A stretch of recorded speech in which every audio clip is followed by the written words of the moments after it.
Hello everyone, you welcome our channel. तो देखिए, आज हम इस वीडियो में यूपीटीईटी एग्ज़ाम को लेकर बात करेंगे कि यूपीटीईटी जो 2021 में जो कैंसिल पेपर फिर से हुआ था उसकी आंसर की देखेंगे। ये हमारी प्राइमरी लेवल के 1 to 5 के लिए।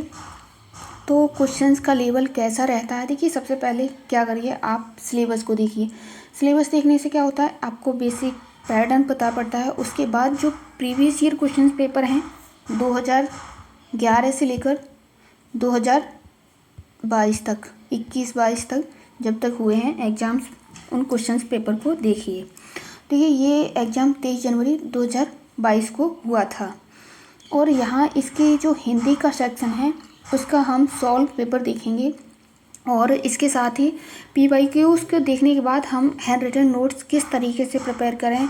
सबसे पहले आप पीवाईक्यूज़ को हैंड रिटन नोट्स में लिखिएगा, आप साथ ही साथ नोट डाउन करते रहिएगा। और बाकी का देखिए, यहाँ हम अपने बारे में बता दें, हमारा यूपीटीईटी 2 टाइम्स क्वालिफाई है। और ये देखिए, ये जो आपके सामने पेपर है ये हमने दिया था और हमारा क्वालिफाई है, यह क्वालिफाई है यूपीटीईटी। तो जो चीज़ें हमने फॉलो करी, किस तरीके से, किस सही गाइडेंस से आप करोगे तो आपका यूपीटीईटी अगर अभी से लग जाओगे तो गारंटी से क्वालिफाई हो जाएगा।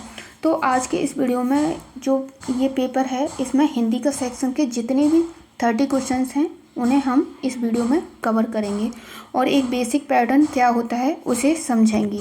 तो चलिए हम यहाँ से हिंदी के जितने भी क्वेश्चंस हैं विद सॉल्यूशन देखेंगे और हिंदी से आपको एग्ज़ाम में 30 क्वेश्चंस देखने को मिलेंगे। और यहाँ आप एक बेसिक आइडिया लगाइए कि आपका कितना कर ले जा रहे हो, 30 में से कितने आपके सही हो रहे हैं, नहीं हो रहे हैं। तो अभी देखिए बेसिकली तैयारी शुरू कर दीजिए क्योंकि यूपीटीईटी आपको क्वालिफाई करना है। और बाकी की आपकी कोई क्वेरी हो तो कमेंट बॉक्स में बताइए। तो देखिए, यहाँ पूछा है 31 से शुरू हुआ है, ड का उच्चारण स्थान होता है। यहाँ पूछा है आपसे ड का उच्चारण स्थान क्या होता है, तो इसका उच्चारण स्थान नासिक होता है। और देखिए यहाँ ड का उच्चारण नासिक होता है और इसके साथ देख लें कंठ से अकुह विसर्जनीय नाम कंठ, ये वर्ड आपके कंठ से उच्चारित होते हैं। तालु से इचियो नाम तालु, ये तालु से उच्चारित होते हैं। इसी तरीके से आप देख सकते हो, यहाँ से आपको हर बार क्वेश्चंस देखने को मिलेंगे बेसिक पैटर्न पे। और देखिए यहाँ पूछा गया है आपसे 4 गज मलमल के, तो 4 गज मलमल के में आपसे पूछा गया है इसमें कौन सा विशेषण है। तो ये आपसे संख्यावाचक दिख ही रहा होगा, ये हमारा संख्यावाचक विशेषण है 4 गज मलमल की। तो ये हमारा ए ऑप्शन इसका करेक्ट हुआ। इसकी आप डेफिनेशन देखना चाहो तो यहाँ देख सकते हो। विशेषण मुख्यतः कितने प्रकार के होते हैं बात करें तो ये 3 प्रकार के होते हैं, सर्वनामिक विशेषण, गुणवाचक विशेषण और संख्यावाचक विशेषण। आगे चलिए नेक्स्ट क्वेश्चन देख लेते हैं कि जो हमारा नेक्स्ट क्वेश्चन है वो क्या है। तो देखिए यहाँ पूछा गया है समास का विलोम क्या होगा। अगर एग्जाम देखिए ये पीवाईक्यूज़ हैं, आप चाहो तो साथ ही साथ नोट डाउन भी करते रहिए। तो जो समास का विलोम होगा वो व्यास होगा, समास का विलोम व्यास होगा। समस्या का विलोम समाधान, साहसिक का डरपोक, ये इसके विलोम शब्द हैं। आगे देखिए यहाँ अपना नेक्स्ट क्वेश्चन देख लेते हैं। तो यहाँ सूत्र का शून्य शब्द का तत्सम शब्द पूछा है। देखिए आपको तत्सम से यहाँ क्वेश्चन देखने को मिल रहा है विशेषण विशेष्य से। तो यहाँ आप एक बेसिक आपको हर उससे टॉपिक से एक क्वेश्चन देखने को मिलेगा। तो जो शून्य का तत्सम होगा वो क्या होगा, हमारा शून्य। आगे देखिए नेक्स्ट क्वेश्चन देख लेते हैं। तो देखिए यहाँ एक क्वेश्चन आपको मुहावरे और लोकोक्ति से भी देखने को मिलेगा। आप देख सकते हो प्रीवियस ईयर क्वेश्चन पेपर से एनालिसिस करने से हमें एक बेसिक आइडिया लगता है किस किस टॉपिक से आपको हर टॉपिक से एक क्वेश्चन आपका कवर ही हो जाना है। तो आँख की किरकिरी होने का अर्थ क्या है, आँख की किरकिरी होने का अर्थ है अप्रिय लगना, इसका ये आपका आंसर होगा। और देखिए यहाँ पे आपसे 5 नंबर का गद्यांश पूछा जाएगा, गद्यांश पूछा गया है और इसमें से आप इसे आप चाहो तो पढ़ सकते हो, पढ़ के इसके आंसर आपको वो करने हैं। देखिए यहाँ पे आप बेसिकली ये किसी वीडियो में हम फिर ट्रिक से बता देंगे कि गद्यांश को किस तरीके से सॉल्व करें। यहाँ देखिए घुमक्कड़ में कौन सा प्रत्यय है इसे लेकर बात करें तो इसमें सी अक्कड़ प्रत्यय। देखिए यहाँ आपको अपने अकॉर्डिंग आंसर नहीं देने हैं, जो आपको पैराग्राफ में पूछा होगा वही करना है कि आप अपने हिसाब से आंसर देने। देखिए अब ये क्वेश्चन है, अब यहाँ पूछा गया है महावीर स्वामी का जन्म कहाँ हुआ, तो आपको ये नहीं देखना है कि जीके में कहाँ हुआ था, क्या हुआ था, आपको ये पैराग्राफ के अकॉर्डिंग आंसर देना है। तो जो महावीर स्वामी का जन्म हुआ था वैशाली में हुआ था, ये आपको वहाँ पे दिया है पैराग्राफ में, तो वहाँ से देख लीजिए। 38 स्वच्छंद में कौन सी संधि है? स्वच्छंद में संधि को लेकर बात करें तो ये व्यंजन संधि है। स्वच्छंद में कौन सी संधि है? हमारी व्यंजन संधि। तो इसका डी ऑप्शन करेक्ट होगा। बाकी का आप इसे चाहो तो साथ ही साथ नोट डाउन करते रहिए। और यहाँ पूछा गया है महात्मा बुद्ध ने जब बुद्धत्व प्राप्त किया तब उनकी अवस्था कितनी थी? तो जब उन्होंने बुद्धत्व की प्राप्ति की तब उनकी अवस्था 35 वर्ष थी। आगे नेक्स्ट क्वेश्चन देख लेते हैं। तो जो श्रुति धर्म का क्या अर्थ है ये पूछा गया है। श्रुति धर्म का अर्थ वैदिक धर्म से है, तो इसका हमारा डी ऑप्शन करेक्ट होगा। आगे नेक्स्ट क्वेश्चन देख लेते हैं। तो जो अकाल है, अकाल का पर्यायवाची शब्द पूछा गया है। जो देखिए यहाँ आपको दिख रहा है श्रुति अर्थ पूछा है, अब पर्यायवाची आपसे है, तत्सम तत्सम है, मुहावरे हैं और विशेष विशेषण है, पैराग्राफ है। इन सभी से आपको क्वेश्चंस दिख रहा है, आप देख सकते हो। ये रियल पेपर है जो 2022 में हुआ था 23 जनवरी को। तो अकाल का पर्यायवाची दुर्भिक्ष होगा, इसका हमारा सी ऑप्शन करेक्ट होगा। ठीक है, आगे नेक्स्ट क्वेश्चन देख लेते हैं। देखिए यहाँ पूछा गया है मिश्र वाक्य। आपको यहाँ एक वाक्य से भी क्वेश्चंस देखने को मिलेगा। तो इसमें पूछा है कौन सा मिश्र वाक्य, संयुक्त वाक्य, इन सभी से आपको साधारण वाक्य। तो यहाँ अध्यापक देखते हैं कि छात्र पढ़ते हैं, अध्यापक देखते हैं कि छात्र पढ़ते हैं, तो ये हमारा कैसा वाक्य हुआ? ये मिश्र वाक्य हुआ। ये हमारा इसका करेक्ट आंसर होगा। आगे नेक्स्ट देख लेते हैं। देखिए वाक्य के 3 भेद होते हैं, सरल या साधारण वाक्य, संयुक्त वाक्य, मिश्रित वाक्य या मिश्र वाक्य, इसे भी कहा जाता है। और देखिए यहाँ पे देखिए, अब यहाँ हम नेक्स्ट अपना देख लेते हैं। तो जो 43 क्वेश्चन है इसमें पूछा गया है जिसकी पूर्व से कोई आशा न हो, अनेक शब्द के लिए एक शब्द, यहाँ से भी आपको क्वेश्चंस देखने को मिलेगा। तो इसका ऑप्शन बी करेक्ट होगा, अप्रत्याशित। अपरिमेय, जिसकी माप न हो सके। देखिए ये जो 4 ऑप्शन दिए हैं यहाँ से भी आपको प्रीवियस ईयर क्वेश्चन आपका यहाँ से भी क्वेश्चंस बन सकता है। अप्रत्याशित, जिसकी पूर्व में कोई आशा न हो। अनाहूत, जो बिना बुलाए आया हो। प्रत्याशा, जिसकी आशा की गई हो। ये सभी हमारे हैं। अब यहाँ हम नेक्स्ट क्वेश्चन देखते हैं। मुझसे उठा नहीं गया, इस वाक्य में कौन सा वाच्य है? तो ये हमारा मुझसे, यहाँ खुद के बारे में बात की जा रही है, तो ये हमारा भाववाच्य है। जो खुद को लेकर बात की जा रही है वहाँ भाववाच्य होता है, और जहाँ कर्म को लेकर बात की जाती है कर्मवाच्य होता है। आगे नेक्स्ट क्वेश्चन देख लेते हैं। और बाकी का देखिए आप डेफिनेशन पढ़ना चाहो इसके अकॉर्डिंग तो वो भी देख सकते हो। यहाँ देखिए आपकी संधि से एक समास से क्वेश्चन था, अब एक ठीक है संधि से भी क्वेश्चन एग्जाम में बना हुआ है। तो जो निष्कपट है इसका संधि विच्छेद क्या होगा और इसमें कौन सी संधि होती है? जो निष्कपट है इसका संधि विच्छेद हमारा सी होगा, और इसमें हमारी कौन सी संधि होगी? विसर्ग संधि। निष्कपट में विसर्ग संधि होगी। आगे नेक्स्ट क्वेश्चन देख लेते हैं।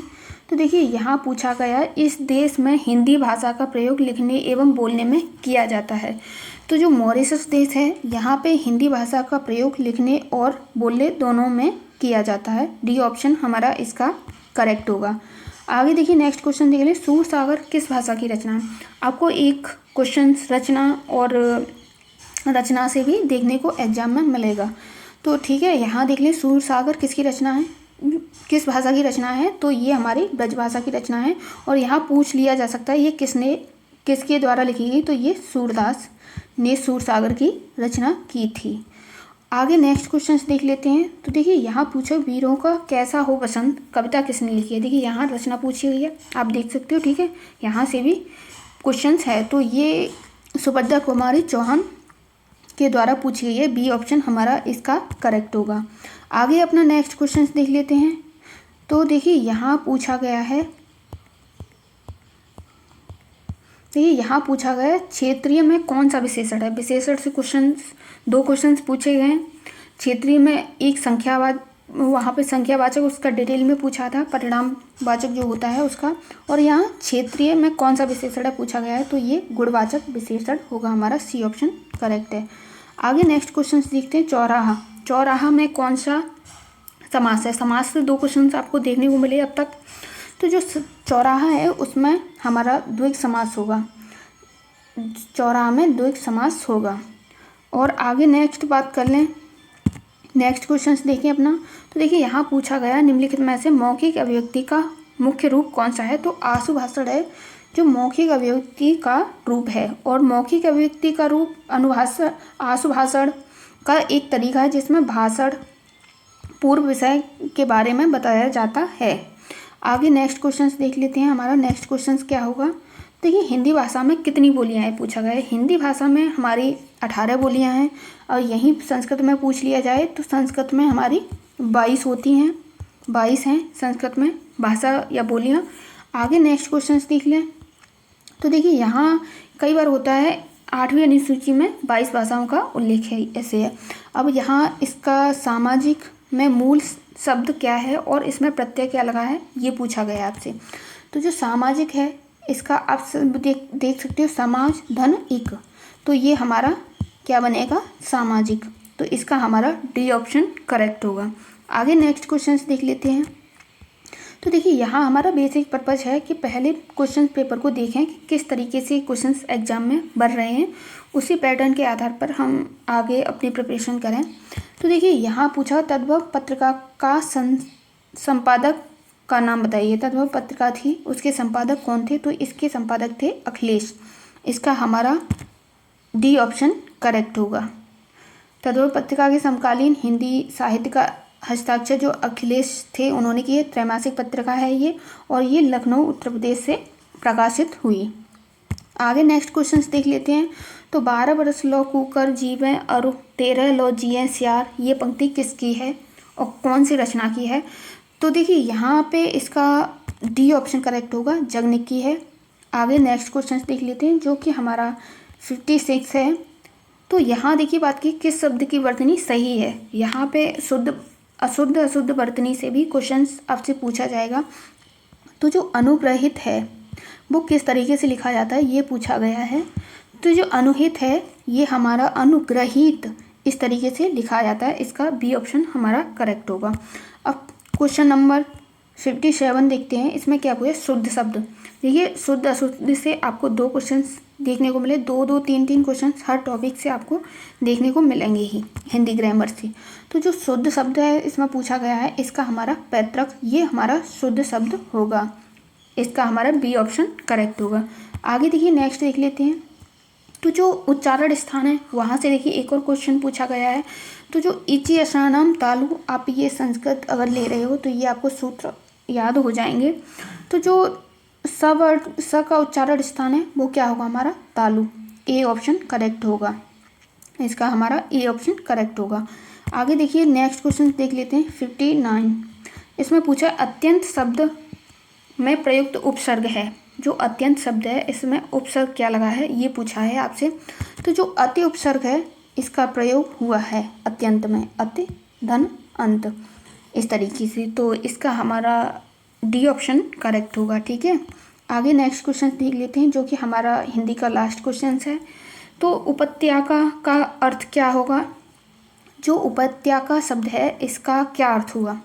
यहाँ से भी आप अर्थ से आपको देखिए, आपने अगर ऑब्जर्व किया होगा तो हर टॉपिक से 2 या 3 क्वेश्चंस देखने को मिल रहे हैं। तो आपको हिंदी ग्रामर सारा कुछ पढ़ लेना है।